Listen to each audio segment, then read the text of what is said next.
here, facial cosmetic and hair transplant surgeon practicing in Kharghar area of Navi Mumbai. आज हम discuss करने वाले एक बहुत ही जनरल सा केस, जहाँ पे ये पेशेंट जो हमारे पास में है, जो आप देख रहे हैं स्क्रीन पे अभी, ये 25 ईयर ओल्ड है और ये हमारे पास में इन्होंने कंसल्ट किया हुआ है ये बोल के कि इनको अभी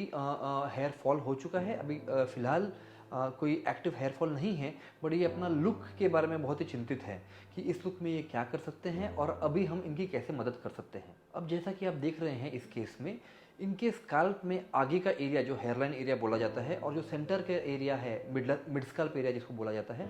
इस एरिया में ना कम्प्लीटली हेयर गए हुए हैं ना कम्प्लीटली हेयर बचे हुए हैं। अब ये जो बॉल्डनेस आप देख रहे हैं इस पिक्चर में, इसको बोलते हैं grade 4 alopecia. Approximately grade 4 alopecia है, जो कि अगर इसका ट्रीटमेंट ना किया जाए या आप इन्हीं सेम पेशेंट को कुछ सालों के बाद देखेंगे तो ये ग्रेड 5 में और ग्रेड 6 में कन्वर्ट हो गया होगा। अब ऐसे केसेस में जहाँ पे पूरे बाल गए भी नहीं हैं और पूरे बाल प्रेजेंट भी नहीं हैं, ऐसे केसेस में हम क्या करते हैं, फिलहाल पेशेंट का age approximately 25 to 26 year old है पेशेंट हमारे, और ये उनके लाइफ का प्राइम टाइम है जब वो अपने करियर के लिए देख रहे हैं, वो अपने जॉब के लिए बाहर इंटरव्यूज़ दे रहे हैं। और ऐसे टाइम पे अगर किसी का लुक्स कॉम्प्रोमाइज़ हो जाए तो उनके पर्सनल लाइफ और प्रोफेशनल लाइफ में बहुत फ़र्क पड़ता है इस चीज़ से। अब ऐसे केसेस में बेसिकली जब पेशेंट हमारे पास में आते हैं तो उनको एक जनरल क्वेरी होती है कि सर इस समय हमको बेसिकली क्या करना चाहिए, क्या हम पूरे बाल जाने का वेट करें जाके पूरा स्काल्प बाल हो जाए और फिर आप ट्रांसप्लांट करो, या फिलहाल आप हमारी कुछ मदद कर सकते हो। तो ऐसे केसेस में हम क्या करते हैं, हम पेशेंट को यही एडवाइस करते हैं कि फिलहाल के लिए जो एरिया आपका कंप्लीटली एम्प्टी हो गया है या जहाँ पे बॉल्डनेस एकदम क्वाइट विजिबल है, ऐसे एरिया में अपन ट्रांसप्लांट करेंगे, चाहे वो हेयरलाइन एरिया हो या वो मिड स्कैल्प एरिया हो। इस एरिया को फिलहाल के लिए भर देंगे हम लोग ट्रांसप्लांट से इम्प्लांट करके ग्राफ्ट्स को वहाँ पे। एंड हमारा विजन ये होना चाहिए कि अगर पेशेंट 25 ईयर ओल्ड है या 27 ईयर ओल्ड है, यहाँ से करीबन 7 से 8 साल का हमारा विजन होना चाहिए जब आपका लुक्स कम्प्लीटली चेंज हो गया होगा। आज अगर हमने ट्रांसप्लांट किया हुआ है किसी पेशेंट का तो 5 से 6 महीने में वो हेयर ग्रोथ हो जाएगा, और 7 से 8 साल के विजन के ऊपर अपने को काम करना चाहिए जहाँ पे हेयर ग्रोथ आ जाएगी और कम से कम पेशेंट का प्राइम टाइम जो लाइफ का है वो डिस्टर्ब नहीं होगा। अब ऐसे केसेस में जब हम ट्रांसप्लांट करते हैं तो हम विजन पकड़ के चलते हैं कम से कम करीबन 7 से 8 साल का मैक्सिमम। अगर अपन कोशिश करें कि मेडिसिन से अगर हेयर लॉस मैनेज किया जा सकता है पेशेंट का, तो मैक्सिमम 10 ईयर्स का विजन पकड़ के चलते हैं। इसमें क्या होता है बेसिकली कि जो हेयर्स हमने ट्रांसप्लांट किए हुए हैं, जो हमने स्कैल्प के परमानेंट एरिया से एक्सट्रैक्ट किए हुए हैं, वो तो कहीं नहीं जाने वाले। एटलीस्ट 12 टू 15 ईयर्स, अगले 12 से 15 साल कहीं नहीं जाने वाले, बिकॉज वो परमानेंट एरिया से हार्वेस्ट किया हुआ है। वो हेयर्स को लूज़ करना इतना आसान नहीं होता है और नॉर्मली वो हेयर पेशेंट उनको लूज़ भी नहीं करता है। बट जो उनके पेशेंट्स के ओरिजिनल हेयर है जो बचे हुए हैं अभी फ़िलहाल के लिए, ये हेयर धीरे धीरे धीरे धीरे और कम होंगे। अगर पेशेंट के जेनेटिक्स में इनका जाना लिखा हुआ है तो टाइम के साथ वो धीरे धीरे कम होंगे। तो ये 8 साल से 10 साल के विजन के बाद में क्या होता है कि आपके कुछ गैप्स जो है वो स्काल्प में डेवलप हो जाएंगे, जहाँ पे ओरिजिनल हेयर जो कम हो गए हैं और जो सिर्फ बचे हुए हैं वो वही हेयर से जो हमने इस बार ट्रांसप्लांट किए हुए थे। तो इस विजन के साथ में अगर पेशेंट को हम 8 से 10 साल के बाद में अगर विजिट करते हैं या हम उनको चेक करते हैं तो कुछ गैप्स डेवलप होते हैं स्काल्प में, जो गैप्स को हम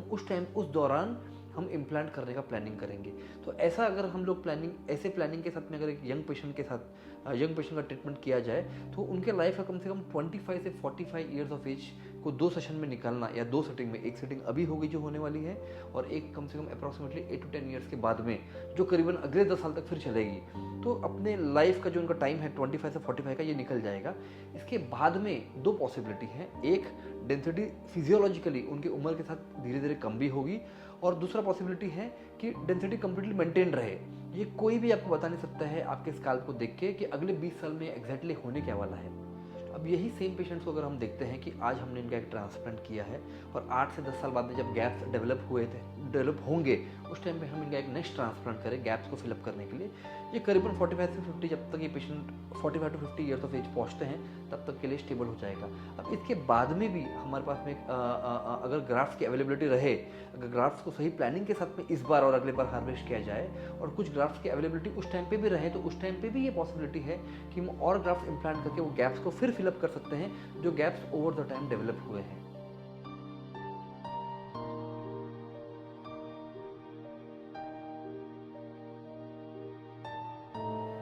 अब ये जो पिक्चर आप देख रहे हैं ये करीबन 6 महीने के बाद की ग्रोथ है ट्रांसप्लांट के बाद की। इसमें करीबन हमने हेयर लाइन में इनके 1800 से 2000 के आसपास हेयर इम्प्लांट किए थे। और देखा जाए तो इनकी जो अभी पैटर्न है ग्रोथ का, इनके हेयर थोड़े कर्ली है जो ट्रांसप्लांट के बाद में किसी किसी केस में होता है, और टाइम के साथ में अपने आप उस क्वालिटी में हो जाएंगे जिस क्वालिटी के ओरिजिनली डोनर एरिया में प्रेजेंट थे। अब इस टाइम पे इनका ग्रोथ अभी फ़िलहाल के लिए चल रहा है और हम एक्सपेक्ट कर रहे हैं कि अगले 2 से 3 महीने में और बेटर ग्रोथ पैटर्न हमको दिखेगा। अब इस पिक्चर में जो आप देख रहे हैं, हेयरलाइन की ग्रोथ जब हम सामने से देख रहे थे तो बहुत अच्छी दिख रही थी, पर जैसे ही पेशेंट ने अपना सर आगे की तरफ झुकाया तो बीच का जो एरिया है, जो इतना डेंस, जिस एरिया में हमने ट्रांसप्लांट किया हुआ है, पर वहाँ पे सिर्फ हमने गैप फिलिंग्स की हुई थी, बिकॉज वहाँ पे कंप्लीट बॉल्डनेस तो आया हुआ नहीं था। तो उस एरिया में अगर आप देखेंगे तो वहाँ पे कंप्लीट डेंसिटी अभी भी फिलहाल हमको नहीं दिख रही है। इसका रीज़न यही है कि कुछ बाल इनके ओरिजिनल है और कुछ गैप जो है हमने भरे हुए हैं। अब अगले कुछ सालों के दौरान अब इनका जो विजन है 25-27 के ये ऑलरेडी है, और जैसे ही अपन डिस्कस किया है इनका, हम विजन पकड़ के चल रहे थे कि 8 से 10 साल भी अगर ये रिजल्ट मेंटेन रह जाए तो अपने आप में काफ़ी है। जैसे जैसे इनके गैप्स डेवलप होते हैं over the period of years, तो उसके बाद में हम प्लानिंग करेंगे, अगर कुछ गैप्स भरना रहा तो उस टाइम की प्लानिंग उस टाइम के गैप्स के अनुसार उस ग्राफ्टिंग को प्लान किया जाएगा। अब ये जो आप प्रोफाइल देख रहे हैं इसको साइड प्रोफाइल बोला जाता है, और इसमें आप देखिए कि ये जो इनकी हेयर लाइन है, हम हमेशा हमारे ट्रांसप्लांट में यहाँ से यहाँ और इस साइड से इस साइड, इस एरिया को बोला जाता है फ्रंटो टेम्पोरल रिसेशन। और हम बेसिकली ये इंश्योर करते हैं कि हर पेशेंट में हम कुछ some amount of fronto temporal recession दें, ताकि ये ट्रांसप्लांटेड जो हेयर लाइन है कम्प्लीटली नेचुरल अपीयर हो।